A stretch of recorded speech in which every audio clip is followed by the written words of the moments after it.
Summons case and warrant case.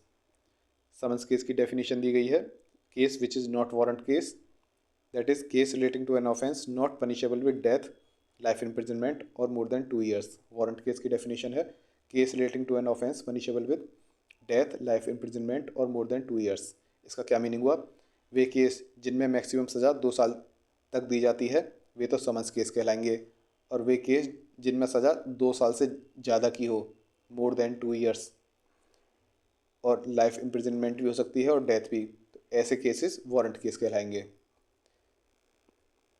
इन दोनों के differences, summons case जो होते हैं ऐसे ऑफेंसेस के लिए होते हैं, ऐसे अपराध के लिए होते हैं जो कि लेस सीरियस नेचर के होते हैं, ज़्यादा गंभीर अपराध ना हो, इसलिए वहाँ पर सज़ा भी 2 साल तक होती है मैक्सिमम।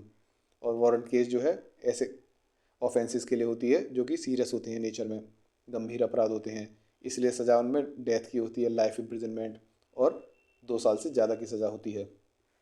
समन्स केस में कोर्ट समन इशू करती है, समन से ही काम चल जाता है। वारंट केस में कोर्ट के ऊपर है वह समन इशू करे या फिर वारंट इशू करे। कोर्ट को लगता है समन से ही काम चल जाएगा तो ठीक है, वरना वह वारंट भी इशू कर सकती है कि उस व्यक्ति को पकड़ के लाओ कोर्ट के सामने। समन्स केस जो है इसका ट्रायल बहुत ही सिंपल होता है, लेस कॉम्प्लेक्स होता है, एक सिंगल यूनिफाइड प्रोसीजर है, एक ही प्रोसीजर है। वारंट केस में क्या होता है, 2 प्रोसीजर है, बहुत ज़्यादा कॉम्प्लेक्स होता है वारंट केस का प्रोसीजर। समन्स केस जो है इनकी कंप्लेंट जो है कंप्लेनेंट विड्रॉ कर सकता है, वारंट केस में कंप्लेनेंट ऐसा नहीं कर सकता, पब्लिक प्रोसिक्यूटर कर सकता है और वो भी कोर्ट की कंसेंट से। समन्स केस में फ्रेम चार्जेस जो है वो फ्रेम करने की कोई ज़रूरत नहीं होती, वारंट केस में चार्जेस जो है वह फ्रेम किए जाते हैं। और चार्जेस फ्रेम करना ये सब आप चार्जेस वाले चैप्टर में देख लेंगे। मजिस्ट्रेट जो है समन्स केस की प्रोसीडिंग रोक सकता है और वारंट केस में ऐसा कोई प्रोविज़न नहीं है, ये बहुत गंभीर अपराध होते हैं, यहाँ पर कोई प्रोसीडिंग स्टॉप वगैरह नहीं होगी। कॉग्निजेबल और नॉन कॉग्निजेबल ऑफेंस कौन से होते हैं, डेफिनेशन कॉग्निजेबल की, ऐसे ऑफेंस वेयर पुलिस ऑफिसर में अरेस्ट विदाउट वारंट, बिना वारंट के ही पुलिस ऑफिसर अरेस्ट कर सकता है, ऐसे कॉग्निजेबल ऑफेंस होते हैं। और नॉन कॉग्निजेबल जहाँ पर police officer has no authority to arrest without warrant, police officer बिना वारंट के अरेस्ट नहीं कर सकते। अब कॉग्निजेबल ऑफेंस जो होते हैं जहाँ पर बिना वारंट के अरेस्ट कर रहे हैं, मतलब अपराध गंभीर है, वारंट का इंतज़ार नहीं करेगा पुलिस ऑफिसर, वह बिना वारंट के ही व्यक्ति को अरेस्ट कर लेगा। नॉन कॉग्निजेबल ऐसे हुए जहाँ पर वारंट की ज़रूरत पड़ती है, लेस सीरियस नेचर के होते हैं, ज़्यादा गंभीर अपराध नहीं होते। नाम जो है कॉग्निजेबल इसी से पता लगता है, कॉग्निजेंस, पुलिस ऑफिसर खुद ही संज्ञान ले लेगा क्योंकि अपराध काफ़ी गंभीर है, वह बिना वारंट के ही व्यक्ति को अरेस्ट कर लेगा। कौन से ऑफेंसेस कॉग्निजेबल हैं, जहाँ पर बिना अरेस्ट वारंट के ही अरेस्ट कर ले, और कौन से नॉन कॉग्निजेबल हैं, ये फर्स्ट शेड्यूल में दिए गए हैं। इन दोनों के डिफरेंसेस देख लेते हैं। कॉग्निजेबल कौन से हुए, मोर सीरियस, गंभीर अपराध, यहाँ पर पुलिस खुद ही स्वतः संज्ञान ले लेगी, व्यक्ति को अरेस्ट कर लेगी बिना वारंट के। नॉन कॉग्निजेबल लेस सीरियस, कम गंभीर अपराध, कम गंभीर। कॉग्निजेबल में मोर सीरियस हैं इसलिए बिना वारंट के ही अरेस्ट कर लिया जाता है, और पुलिस ऑफिसर मजिस्ट्रेट की परमिशन के बिना ही केस को, उस ऑफेंस को इन्वेस्टिगेट कर सकता है, उसकी जांच कर सकता है। और नॉन कॉग्निजेबल में इन्वेस्टिगेशन के लिए मजिस्ट्रेट की परमिशन की ज़रूरत होती है। कॉग्निजेबल ऑफेंस जो होते हैं मोर सीरियस जो होते हैं, इनकी इन्फॉर्मेशन सेक्शन 173 के अंडर रिकॉर्ड की जाती है और ये कॉमनली FIR कहलाती है, first information report. Non cognizable offence की जो इन्फॉर्मेशन आती है वह रिकॉर्ड की जाती है 174(1) के अंडर, और ये रिपोर्ट कहलाती है नॉन कॉग्निजेबल रिपोर्ट, NCR। अब देख लेते हैं बेल, बॉन्ड और बेल बॉन्ड। बेल की डेफिनेशन क्या है, release of a person accused of or suspected of commission of an offence from the custody of law upon certain conditions imposed by an officer or court on execution bye such person of bond और bail bond. कोई व्यक्ति law की custody में है तो उसको release किया जाता है, कुछ कंडीशंस इम्पोज की जाती हैं ऑफिसर द्वारा या फिर कोर्ट द्वारा, और वह व्यक्ति या तो बॉन्ड एग्जीक्यूट करेगा या फिर बेल बॉन्ड एग्जीक्यूट करेगा। कोर्ट या ऑफिसर कहेगी आप बॉन्ड एग्जीक्यूट कीजिए या फिर बेल बॉन्ड एग्जीक्यूट कीजिए, और ये आपको कंडीशन माननी पड़ेंगी, इन कंडीशंस पर ही हम आपको छोड़ेंगे। अब ये एग्जीक्यूट जो करते हैं बॉन्ड और बेल बॉन्ड, ये क्या होते हैं? बॉन्ड अ पर्सनल बॉन्ड और an undertaking for release without surety, और bail bond an undertaking for release with surety. मतलब बॉन्ड जो है, मान ली ये एक्यूज्ड है ए, ये बॉन्ड जो है अंडरटेकिंग जो है कि हाँ हाँ मैं इन कंडीशंस को मानता हूँ और जब भी कोर्ट मुझे बुलाएगी मैं आ जाऊँगा, ऐसी अपनी पर्सनल अंडरटेकिंग दे देगा।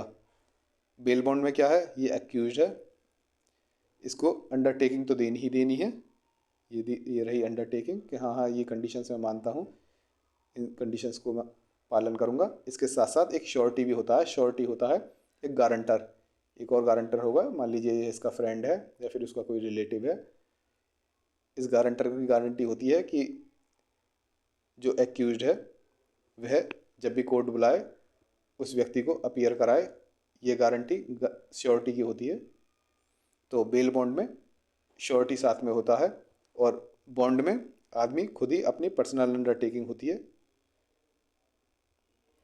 आप नीचे भगवान है।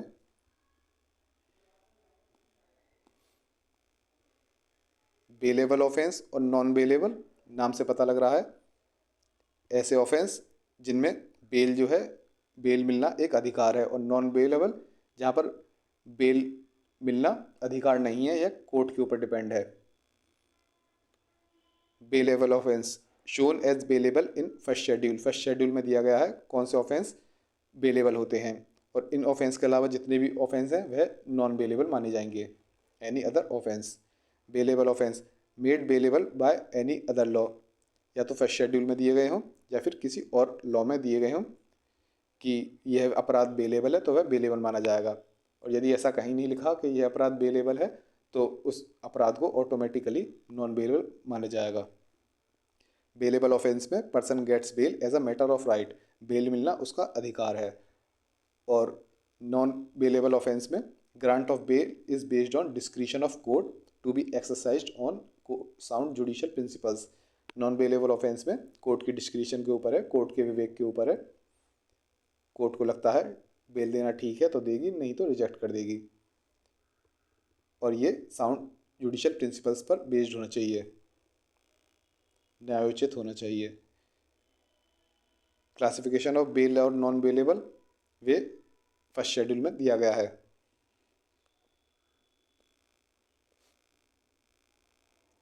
इन दोनों के बीच के difference, bailable offence less serious nature के होते हैं, कम गंभीर होते हैं, इसलिए बेल मिलना यहाँ पर अधिकार होता है। Bail can be claimed as a matter of right, court का यहाँ पर डिस्क्रिशन नहीं होता कि देनी या नहीं देनी, यहाँ पर राइट है बेल मिलना।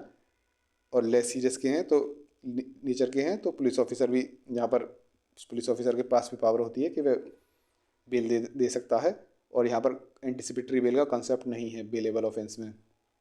नॉन बेलेबल ऑफेंस ये ज़्यादा गंभीर अपराध होते हैं, इसमें कोर्ट की डिस्क्रिशन होती है कि बेल दें या ना दें, और केवल यहाँ पर कोर्ट ही बेल दे सकती है, पुलिस ऑफिसर बेल नहीं दे सकता। नॉन बेलेबल ऑफेंस में एंटिसिपेटरी बेल भी दी जा सकती है। Compoundable and non compoundable offences, compoundable वो होते हैं जहाँ पर सेटलमेंट हो जाता है आपस में, और नॉन कंपाउंडेबल होते हैं जहाँ पर सेटलमेंट नहीं होता। तो सेटलमेंट किन केसेस में होगा? ऐसे केसेस जो कि लेस सीरियस नेचर के होते हैं, जैसे डिफेमेशन, सिंपल हर्ट, आपने अपने फ्रेंड के चांटा मार दिया, उसने केस कर दिया, बाद में आपके बीच में समझौता हो गया, तो ऐसे कंपाउंडेबल ऑफेंसेस वगैरह हो गए। नॉन कंपाउंडेबल कैसे हुए? ज़्यादा गंभीर अपराध जहाँ पे समझौते की कोई जगह नहीं है, जैसे मर्डर, रेप, ऐसे केसेस। कंपाउंडेबल जो होते हैं ये केवल मोस्टली जो है प्राइवेट पर्सन को ही अफेक्ट करते हैं और पर्सनल हार्म तक ही सीमित होते हैं, जैसे आपने किसी को गाली दे दी। और नॉन कंपाउंडेबल कैसे हैं, यह विक्टिम के साथ साथ पूरी सोसाइटी को अफेक्ट करते हैं और ये इसमें पब्लिक सेफ्टी भी इन्वॉल्व होती है। मान लीजिए डकैती हो रही है, कहीं मर्डर हो रहा, ये सब। कंपाउंडेबल जो है ये इनमें कॉम्प्रोमाइज़ हो सकता है विक्टिम और ऑफेंडर के बीच में, कोर्ट की परमिशन के साथ या फिर कोर्ट की बिना परमिशन के साथ। नॉन कंपाउंडेबल किसी भी सर्कमस्टेंसेस में कॉम्प्रोमाइज़ नहीं कर सकते। कंपाउंडेबल कौन कौन से हैं, ये सेक्शन 359 में दिया गया है। और नॉन कंपाउंडेबल कौन से हैं, ये संहिता में ऐसा क्लासिफिकेशन नहीं दिया गया। जो भी ऑफेंसेस 359 में नहीं दिए गए वे सभी नॉन कंपाउंडेबल माने जाएंगे। 359 में कंपाउंडेबल बताए हुए हैं, इनके अलावा जो भी अपराध होंगे वे नॉन कंपाउंडेबल होंगे। कंपाउंडेबल में upon compromise the offender is acquitted without any trial. Compoundable में बिना ट्रायल के ही ऑफेंडर को एक्विट कर दिया जाएगा, छोड़ दिया जाएगा। और नॉन कंपाउंडेबल में पूरा का पूरा ट्रायल होगा, बिना ट्रायल के नहीं छोड़ा जाएगा। और ट्रायल के बाद या तो वह व्यक्ति उस व्यक्ति का एक्विटल हो जाएगा, वह वाइज्जत बरी हो जाएगा, या फिर उसका कन्विक्शन हो जाएगा on the basis of evidence. सबूतों के आधार पर उसको दोषी सिद्ध कर दिया जाएगा। इन्वेस्टिगेशन, इंक्वायरी और ट्रायल ये नेक्स्ट वीडियो में देखते हैं। आपको नोट्स की PDF चाहिए, अगर आप इंटरेस्टेड हैं रिवीजन के लिए, तो वेबसाइट www.desillb.com से ले सकते हैं।